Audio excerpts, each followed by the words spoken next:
অলৌকিকের সন্ধানের একটি নতুন পর্বে আপনাদের স্বাগত। আমি সৌম্য এবং আজকে আবারও চলে এসেছি আপনাদের সঙ্গে একটি অলৌকিক অভিজ্ঞতা শেয়ার করে নেওয়ার জন্য। আজকে আমাদেরকে যিনি তার জীবনে ঘটা অলৌকিক অভিজ্ঞতা শেয়ার করেছেন তিনি হলেন লীনা সরকার। তিনি কলকাতা থেকে এই চিঠিটি আমাদেরকে পাঠিয়েছেন। আসুন শুনে নি লীনা সরকারের জীবনে ঘটা অলৌকিক অভিজ্ঞতার কথা।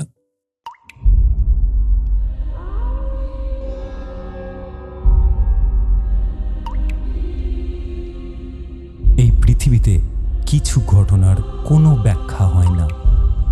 ওয়েলকাম টু অলৌকিকের সন্ধানে, ভয় যেখানে সত্যি হয়। আমি সৌম্য, আর আমি রয়েছি রণদীপ আপনাদের সঙ্গে। আর আমাদের আজকের ঘটনাটা এমন একজন পাঠকের, যিনি নিজের চোখে দেখেছেন এমন এক ঘটনা যা তাকে আজও বিশ্বাস করতে বাধ্য করেছে যে অলৌকিক ঘটনা সত্যি এই দুনিয়ায় ঘটে। আসুন শুরু করি আজকের কাহিনী এবং জানি সত্যি কি কিছু অলৌকিক আছে তার সেই অভিজ্ঞতায়। প্রিয় রণদীপদা এবং সৌম্যদা, নমস্কার। আমার নাম লীনা সরকার। আমি কলকাতার একজন মাস্টার্সের ছাত্রী। আপনাদের অলৌকিকের সন্ধানে চ্যানেলটি আমি নিয়মিত দেখি। সত্যি কথা বলতে এতদিন আমি ভূত প্রেত অলৌকিক ঘটনা এসব কিছুতেই বিশ্বাস করতাম না। মনে করতাম এগুলো সব মানুষের মনের ভ্রম, কল্পনা বা ভয়ের ফসল। কিন্তু গত মাসে আমার সাথে যা ঘটেছে তা আমার সমস্ত বিশ্বাস, যুক্তি আর বিজ্ঞান মনস্কতাকে ভেঙে চুরমার করে দিয়েছে। আজ আমি যা লিখতে যাচ্ছি তা আমার জীবনের সবচেয়ে ভয়ঙ্কর অভিজ্ঞতা। এমন ভয়ানক অভিজ্ঞতা যা আজও আমাকে রাতে ঘুমোতে দেয় না। আমি জানি না এই চিঠি পড়ে আপনারা বিশ্বাস করবেন কিনা, কিন্তু এই চিঠির প্রতিটি শব্দ আমি সত্য হৃদয় দিয়ে লিখছি। আমি কলকাতা বিশ্ববিদ্যালয়ে ইংরেজি সাহিত্যে মাস্টার্স করছি। পড়াশোনার সুবিধের জন্য গত বছর থেকে কলকাতার বেলগাছিয়া এলাকায় একটি লেডিস হোস্টেলে থাকি। হোস্টেলটি বেশ পুরনো, অন্তত বছর 40-এর তো হবেই। 4 তলা একটা বিল্ডিং, যেখানে প্রায় 80 জন মেয়ে থাকে। বিল্ডিংটি সাধারণত দেখতে বেশ সাধারণ। হলুদ রঙের দেওয়াল, যা এখন জায়গায় জায়গায় খসে পড়েছে। সামনে একটা ছোট্ট বাগান আছে, যেখানে কয়েকটা বুড়ো গাছ দাঁড়িয়ে আছে মৃত্যুর প্রহর গুনতে গুনতে। আমি থাকতাম 3য় তলায়, রুম নাম্বার 307-এ। আমার রুমমেট ছিল অনন্যা, যে কেমিস্ট্রি নিয়ে পড়াশোনা করে। আমরা দুজন বেশ ভালো বন্ধু হয়ে গিয়েছিলাম। অনন্যাও আমার মতোই ভূত প্রেত এসবে বিশ্বাস করত না। আমরা প্রায়ই রাতে আপনাদের চ্যানেলের ভিডিও দেখে হাসাহাসি করতাম। ভাবতাম এসব গল্প হয়তো মানুষ বানিয়ে বলে মনোযোগ পাওয়ার জন্য। কিন্তু এই সব কিছু বদলে গেল সেপ্টেম্বর মাসের এক অমাবস্যার রাতে।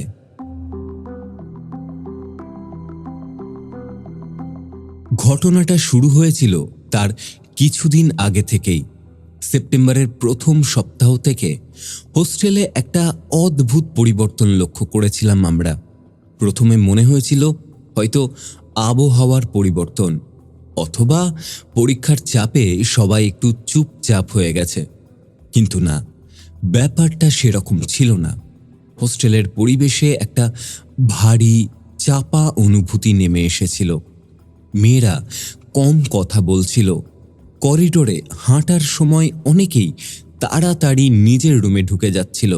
3য় তলার বাথরুমে যেতে কেউ আর সাহস করছিল না রাত 10টার পরে। আমি নিজেও লক্ষ্য করেছিলাম সেই বাথরুমের পাশ দিয়ে যাওয়ার সময় একটা অদ্ভুত ঠান্ডা হাওয়া বইত, এমনকি সেপ্টেম্বরের গরমেও একটা অস্বাভাবিক স্যাঁতসেঁতে গন্ধ পাওয়া যেত, যা ছাতা পোকা বা স্যাঁতসেঁতে দেওয়ালের গন্ধের মতো, কিন্তু তার চেয়ে আরও তীব্র আর বিরক্তিকর। দোতলায় যে মেয়েটি থাকত তার নাম সুচিত্রা। সে একদিন আমাকে বলেছিল রাত 3টে নাগাদ সে করিডোরে মেয়েদের পায়ের শব্দ শুনতে পায়, অনেকগুলো পা একসাথে হাঁটছে। কিন্তু যখন সে দরজা খুলে দেখে করিডোর একদম ফাঁকা। আমি তখন তাকে বলেছিলাম হয়তো স্বপ্ন দেখেছিলে বা ভুল শুনেছ, কিন্তু তার চোখে যে ভয় দেখেছিলাম সেটা নকল ছিল না। চতুর্থ তলায় একটা রুম ছিল, 413 নাম্বার, যেটা গত 2 বছর ধরে বন্ধ ছিল। হোস্টেলের সুপার মিসেস ঘোষ কাউকে ওই রুমে থাকতে দিতেন না, বলতেন রুমটায় মেরামতের কাজ চলছে। কিন্তু আমরা কখনো কোনো কারিগরকে দেখিনি ওই রুমে কাজ করতে।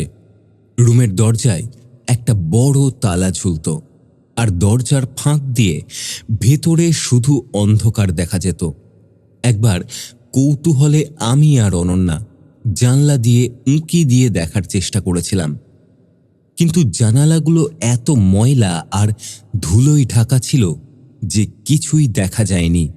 সেপ্টেম্বরের 15 তারিখ, আমার মনে আছে, দিনটা ছিল শনিবার। সেদিন সন্ধেবেলা হস্টেলে বিদ্যুৎ চলে গিয়েছিল। এটা অস্বাভাবিক কিছু নয়, কলকাতায় মাঝে মধ্যেই এরকম হয়, কিন্তু সেদিনের অন্ধকারটা ছিল অন্যরকম। জেনারেটর চালু হতে প্রায় 1 ঘন্টা লেগে গিয়েছিল। ততক্ষণে সন্ধে প্রায় 7টা বেজে গেছে। আমরা সবাই মোমবাতি জ্বালিয়ে নিজের নিজের রুমে ছিলাম। অনন্যা তখন নিচে ক্যান্টিনে গিয়েছিল চা আনতে। আমি একা রুমে বসে ফোনে একটি উপন্যাস পড়ছিলাম। হঠাৎ আমার মনে হলো রুমের তাপমাত্রা কমে যাচ্ছে। প্রথমে ভাবলাম হয়তো সন্ধ্যার হাওয়া ঢুকছে খোলা জানলা দিয়ে, কিন্তু জানলা তো বন্ধই ছিল। ঠান্ডা ক্রমে বাড়তে লাগলো, এমন ঠান্ডা যা হাড় পর্যন্ত পৌঁছে যাচ্ছিল। আমি শীতে কাঁপতে লাগলাম। তারপরেই শুনলাম সেই শব্দটা, একটা আঁচড়ানোর শব্দ, যেন কেউ নখ দিয়ে দেওয়ালে আঁচড় কাটছে। ধীরে, খুব ধীরে শব্দটা আসছিল আমাদের রুমের বাথরুম থেকে। আমার বুকের ধুকপুকানি বেড়ে গেল। আমি উঠে গিয়ে বাথরুমের দরজায় কান পাতলাম।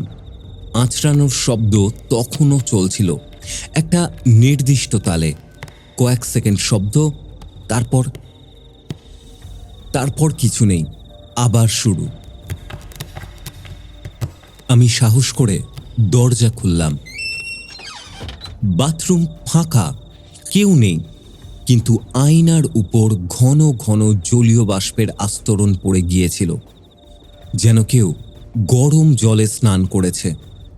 কিন্তু বাথরুমটা ছিল বরফের মতো ঠান্ডা, আর আয়নায় জলীয় বাষ্পের উপর আঙুল দিয়ে লেখা ছিল একটি শব্দ, চলে যাও। আমার সারা শরীরে কাঁটা দিয়ে উঠল। আমি দৌড়ে বেরিয়ে এলাম বাথরুম থেকে, দরজা বন্ধ করে দিলাম। ঠিক সেই মুহূর্তেই বিদ্যুৎ ফিরে এলো। আলো জ্বলে উঠল ঠিকই, কিন্তু সেই আলো আমার ভয় কাটাতে পারল না। অনন্যা ফিরে এসে আমাকে কাঁপতে দেখে জিজ্ঞেস করল, কি হয়েছে? আমি তাকে সমস্তটা বললাম। সে প্রথমে বিশ্বাস করল না, বাথরুমে গিয়ে দেখল, কিন্তু ততক্ষণে আয়নার জলীয় বাষ্প মিলিয়ে গেছে, কোনো লেখা নেই সেখানে। অনন্যা বলল আমি হয়তো ভুল দেখেছি বা অন্ধকারে ভয় পেয়ে মনের ভুল হয়েছে, কিন্তু আমি জানতাম আমি কি দেখেছি। সেই রাত থেকে আমার ঘুম হারাম হয়ে গেল। প্রতি রাতে আমার মনে হতো কেউ আমাকে দেখছে।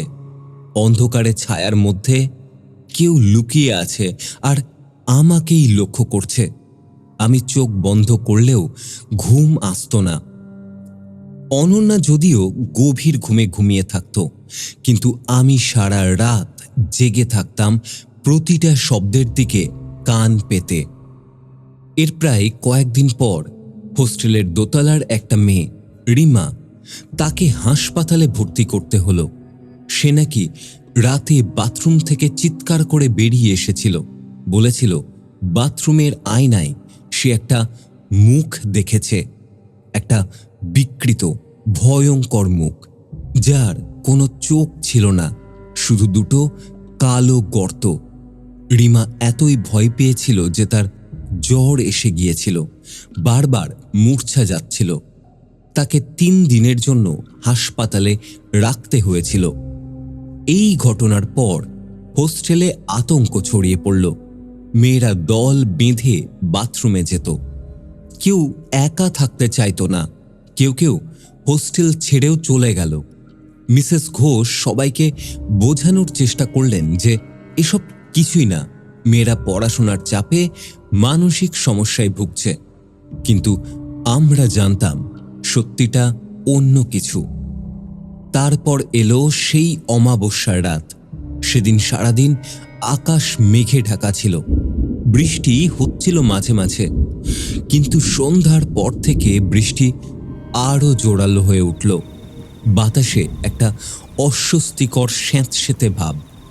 হস্টেলের ভেতরটা স্যাঁতসেঁতে আর ঠান্ডা হয়ে উঠছিল।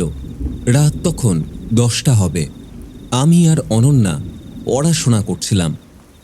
হঠাৎ করিডোরে একটা চিৎকার ভেসে এলো। আমরা দুজনে দৌড়ে বাইরে গেলাম। দেখি আমাদের পাশের রুমের মেয়ে প্রিয়া করিডোরে দাঁড়িয়ে কাঁপছে। তার মুখ ফ্যাকাশে, ঠোঁট নীল হয়ে গেছে।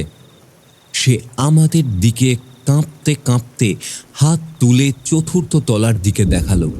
আমরা সবাই তাকালাম সিঁড়ির দিকে। 4র্থ তলা থেকে একটা অদ্ভুত শব্দ আসছিল, কান্নার শব্দ। কিন্তু সেটা সাধারণ কান্না নয়, সেটা ছিল একটা আর্তনাদ, একটা বিলাপ, যা শুনলে রক্ত জমে যায়। এবং শব্দটা ক্রমশ জোরালো হচ্ছিল। প্রিয়া কাঁপতে কাঁপতে বলল, আমি 4র্থ তলায় গিয়েছিলাম আমার বন্ধুর কাছে। ফিরে আসার সময় দেখলাম 413 নম্বর রুমের দরজা খোলা। সেখান থেকে একটা সাদা কিছু বেরিয়ে এলো। আমি আর দেখতে পারিনি, পালিয়ে এলাম। আমরা সবাই স্তব্ধ হয়ে দাঁড়িয়ে রইলাম। তখনই দেখলাম 4র্থ তলার সিঁড়ি দিয়ে ধীরে ধীরে নিচে নামছে কিছু একটা। প্রথমে দেখা গেল একটা সাদা শাড়ির আঁচল, তারপর ধীরে ধীরে দেখা গেল একটা মেয়ে, লম্বা কালো চুল, যা তার মুখ ঢেকে রেখেছে। সাদা শাড়ি পরা, কিন্তু শাড়িটা ছেঁড়া, রক্তের দাগে ভরা। সে খুব ধীরে ধীরে সিঁড়ি দিয়ে নামছিল। তার পা মাটিতে ঠিকমতো পড়ছিলই না, যেন ভাসছিল। আমাদের সবার গলা দিয়ে শব্দ বেরোলো না। ভয়ে আমরা যেন পাথর হয়ে গিয়েছিলাম। সেই মেয়েটা 3য় তলায় পৌঁছালো, তারপর মাথা তুলল। হে ভগবান, আমি যা দেখলাম তা আমি কোনো দিন ভুলতে পারবো না। তার মুখটা ছিল পুরোপুরি বিকৃত। ডান দিকের অর্ধেকটা যেন পুড়ে গেছে। একটা চোখ ছিল ঠিকই, কিন্তু সেটা ছিল সম্পূর্ণ সাদা, কোনো মনি নেই। মুখটা খোলা, কিন্তু যেন চোয়াল ভেঙে গেছে। অস্বাভাবিকভাবে নিচে ঝুলছে, আর সেই মুখ থেকে বেরোচ্ছিল সেই ভয়ঙ্কর আর্তনাদ। সে আমাদের দিকে তাকালো। তার একটা সাদা চোখ আমার দিকে স্থির হলো। তারপর সে হাসলো, একটা বিকৃত ভয়ানক হাসি। আমরা সবাই চিৎকার করে পেছনে ছুটলাম। কেউ নিজের রুমে ঢুকে দরজা বন্ধ করে দিল, কেউ সিঁড়ি দিয়ে নিচে পালাতে লাগলো।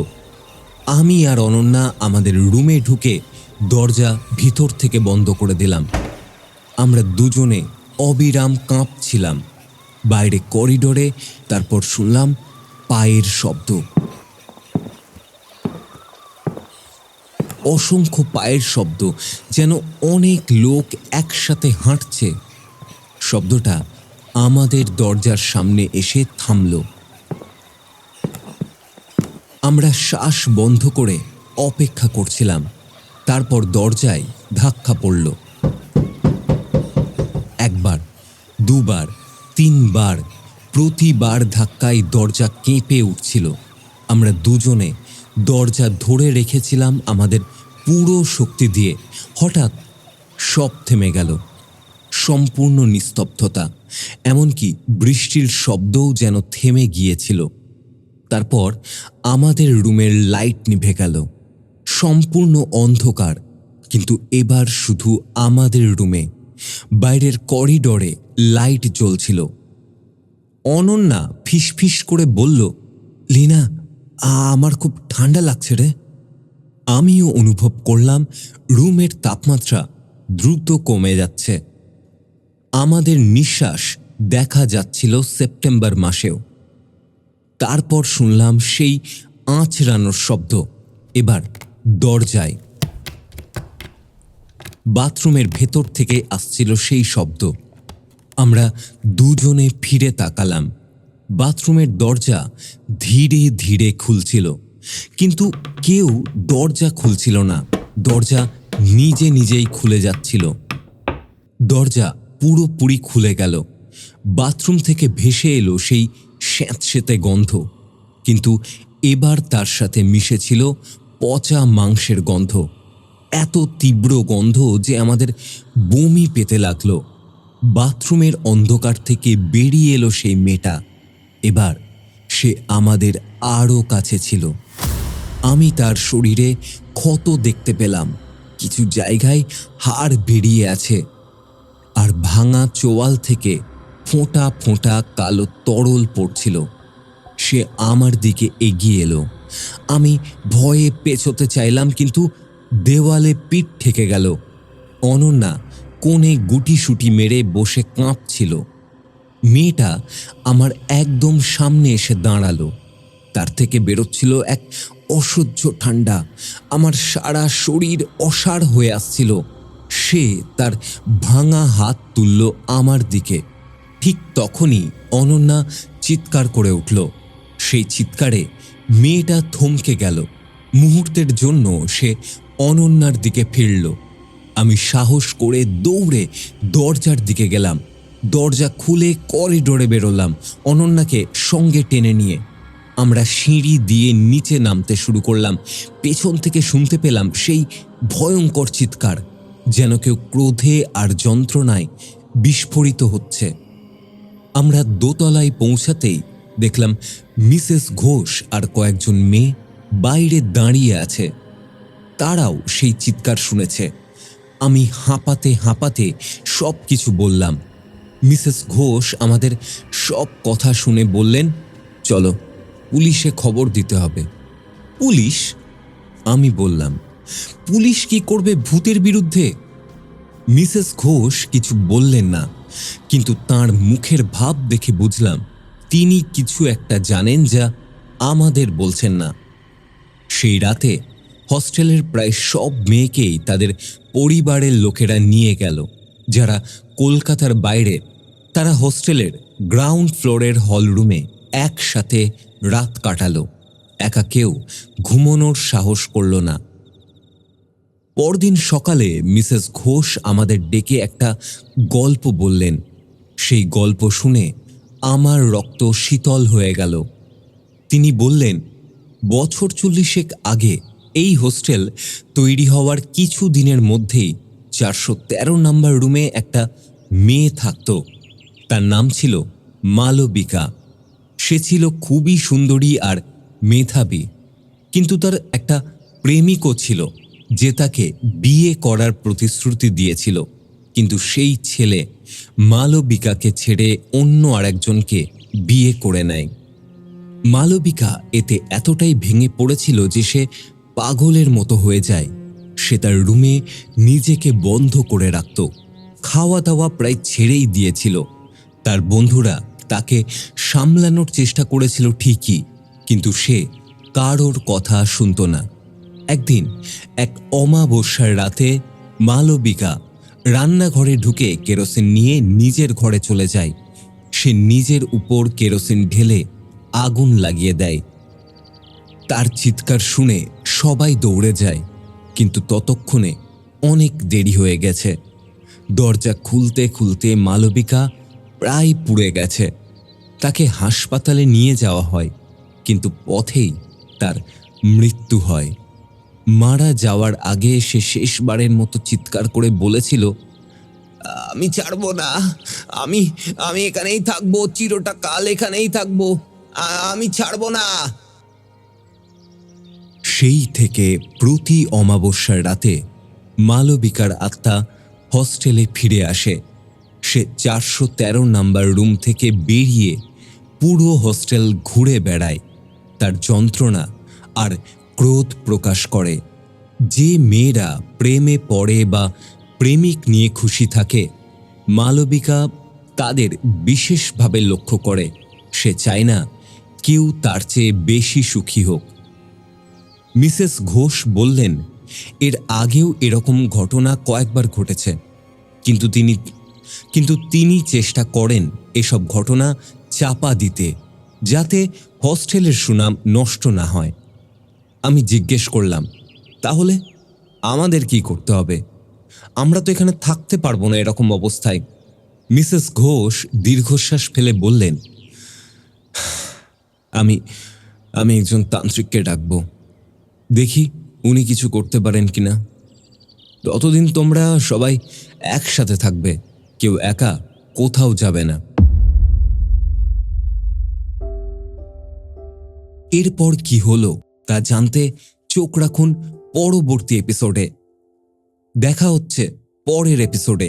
ততক্ষণ শুনতে থাকুন অলৌকিকের সন্ধানে, কারণ ভয় এখানে সত্যি হয়।